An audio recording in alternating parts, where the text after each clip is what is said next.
आप जानते हैं कि बहुत सारे मोर्चों पर सरकार पूरी तरीके से विफल है और ऐसी परिस्थितियों में जनता का ध्यान असल मुद्दों से हटाने की खातिर सरकार मुसलमानों और मुसलमानों से जुड़े मुद्दों को उठाती रहती है ताकि गोदी मीडिया उसका प्रचार प्रसार करे और सरकार के विपक्ष में उठने वाली आवाज़ धार्मिकता के रंग में रंगकर दब जाए और एक वर्ग विशेष में ये मैसेज जाए कि देखो सरकार मुसलमानों का इलाज कर रही है। इसी तरह का एक मामला पिछले दिनों उत्तर प्रदेश सरकार ने उठाया था मदरसों के सर्वे का।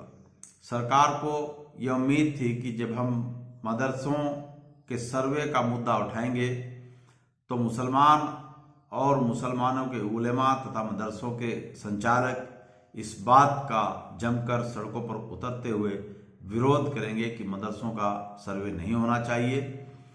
लेकिन सरकार के मंसूबों पर उस वक्त पानी फिर गया कि जब जमीयत उलेमा हिंद के कौमी सदर हजरत मौलाना अरशद मदनी साहब ने मदरसों के सर्वे का विरोध करने के बजाय कहा कि मदरसे अमन का पैगाम देते हैं, प्यार मोहब्बत और भाईचारे की स्थापना के लिए काम करते हैं, दीनी तालीम देते हैं।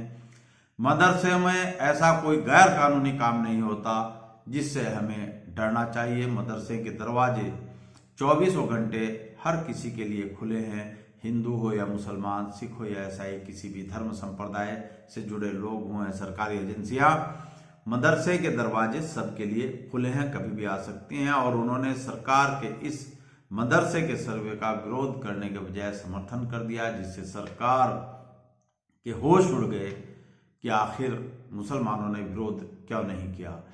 इसी को लेकर पिछले 18 अक्टूबर को भी एक मीटिंग, एक इजलास दारुल उलूम देवबंद में हुआ था, जिसमें मदरसों के सर्वे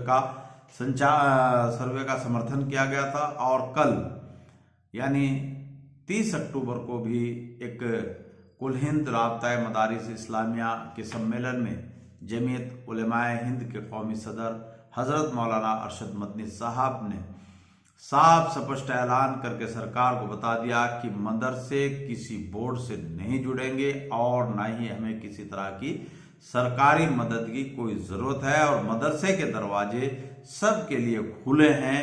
आप जब चाहें उनमें आकर सर्वे कर सकते हैं, जब चाहे जो चाहे वहां एजुकेशन ले सकता है।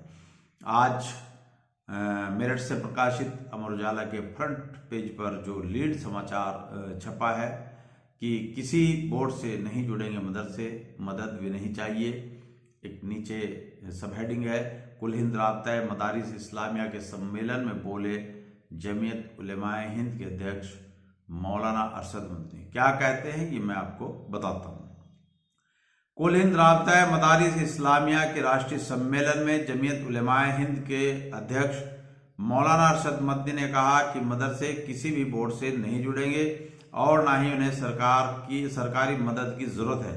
कौम इस काम को खुद कर रही है। उन्होंने कहा, हम अपने बच्चों को गुलाम नहीं बनाना चाहते। दारुल उलूम में रशीदिया मस्जिद में रविवार को आयोजित सम्मेलन में देश भर के 4,500 से अधिक प्रमुख उलेमा शामिल हुए। मौलाना अरशद मदनी ने कहा कि दारुल उलूम और उलेमाए देवबंद ने देश की आज़ादी में मुख्य भूमिका निभाई है। मदरसों की स्थापना का उद्देश्य देश की आज़ादी था। उन्होंने ही मुल्क को आज़ादी दिलाई और देश से बेपनाह मोहब्बत भी करते हैं। दुख की बात यह है कि आज मदरसों पर प्रश्न चिन्ह लगाए जा रहे हैं। मदरसे चलाने वालों को दहशतगर्दी से जोड़ने की नाकाम कोशिशें की जा रही हैं।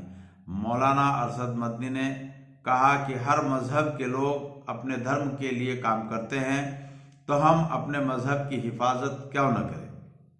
उन्होंने कहा कि मदरसों और जमीयत का राजनीति से कोई वास्ता नहीं है। अगर हम उस समय राजनीति में हिस्सा लेते तो आज देश की सत्ता में बड़ी हिस्सेदारी होती। ये बात जमीयत उलेमाए हिंद के कौमी सदर हजरत मौलाना अरशद मदनी साहब ने कही है। वहीं एक और बयान अखबार के अंदर छपा है और सम्मेलन में कहा गया है। वैसे मैं एडवोकेट इंतखाब आज़ाद उनके इस बयान से सहमत नहीं हूं, लेकिन आपको फिर भी बताता हूं कि एक हाथ में लैपटॉप लेकर छात्र ना कुरान पढ़ सकेंगे ना ही नमाज। मैं उनकी इस बात से सहमत नहीं हूं, लेकिन जो उन्होंने कहा है वो मैं आपको बता रहा हूं। पीएम नरेंद्र मोदी और सीएम योगी आदित्यनाथ के मदरसा छात्रों को आधुनिक शिक्षा से जोड़ने व एक हाथ में कुरान और एक हाथ में लैपटॉप वाले बयान पर लंबे समय बाद शीर्ष उलेमाए ने प्रतिक्रिया दी है। मौलाना अरशद मदनी ने कहा कि हाथ में लैपटॉप लेकर छात्र न कुरान पढ़ सकेंगे और ना ही 5 वक्त की नमाज। हमें मजहबी ज़रूरतें पूरी करने वालों की आवश्यकता है जो हमारे बच्चों को कुरान की तालीम देंगे। उन्होंने ये बयान क्यों दिया, किस लिए दिया, इस पर आज कोई नुक्ताचीनी नहीं करूंगा, इस पर मैं बाद में बात करूंगा। एक और मौलाना का इसमें फ्रंट पेज पर बयान छपा है, ये भी आप सुन लीजिए। पाठ्यक्रम में तब्दीली हुई तो मकसद से भटक जाएंगे मदरसे नौमानी। दारुल उलूम के मोहतमीम मौलाना मुफ्ती अबुल कासिम नौमानी ने कहा कि यदि पाठ्यक्रम में तब्दीली हुई तो मदरसे अपने मकसद से भटक जाएंगे। यदि कोई संगठन या संस्था मकसद के लिए काम नहीं करती है तो वह मात्र ढांचा बनकर रह जाती है। कहा, कुछ नासमझ लोग मदरसों के पाठ्यक्रम में बुनियादी तब्दीली और मॉडर्न एजुकेशन की बात करते हैं। ऐसे लोगों से प्रभावित होने की जरूरत नहीं है। हम तालीम के पुराने निज़ाम को ही कायम रखेंगे।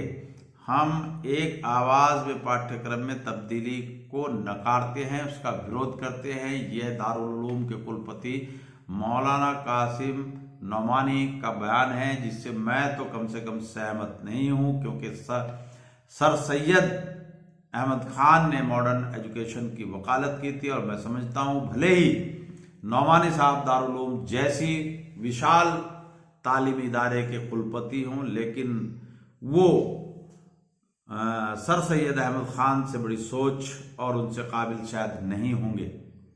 तो मैं इन सारे मुद्दों पर मौलाना का ये बयान जो उन्होंने दिया है वो आपको पढ़ करके सुनाया है। और इन्होंने जो मॉडर्न एजुकेशन का विरोध किया है इस संबंध में, और जो दूसरा बयान दिया है कि मोदी और योगी कहते हैं कि एक हाथ में लैपटॉप और दूसरे हाथ में कुरान, तो इस मुद्दे पर आपको अपने राय क्या है, जनता क्या महसूस कर रही है, ये आपको नेक्स्ट टाइम कल या परसों मैं आपको बताऊंगा, क्योंकि इससे पहले कई उलेमाओं से बात भी करनी है और बात करने के बाद फिर जनता से बात करके जो भी मामला होगा वो आपको बताऊंगा। बहरहाल मैं खुद मौलाना के मॉडर्न एजुकेशन के विरोधी बयान का विरोध करता हूं और उन्होंने मॉडर्न एजुकेशन के जो प्रस्ताव है उसको वहां नकारा और मैं उनके मॉडर्न एजुकेशन न देने के प्रस्ताव को यहां नकारता हूं। साथियों, आपने मेरी बात को ध्यानपूर्वक सुना, उसके लिए आपका बहुत बहुत शुक्रिया। जय संविधान, जय मूल निवासी, खुदा हाफिज।